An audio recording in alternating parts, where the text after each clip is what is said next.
simple, delicious spaghetti bolognese.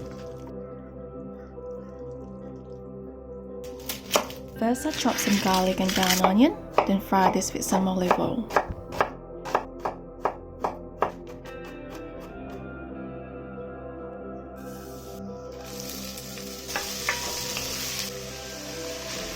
Add the ground beef and cook until brown.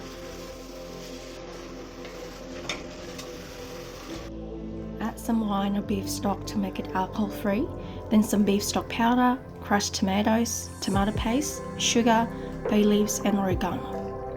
I also added some thyme, but this is optional. Bring to simmer, cook for 2 to 3 minutes and turn the heat down. Cook for 20 minutes and stir occasionally.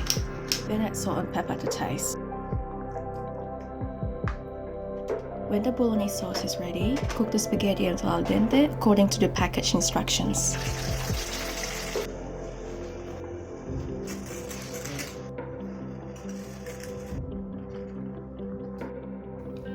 Serve the spaghetti with sauce on top, sprinkle some Parmesan and garnish with parsley. There you go.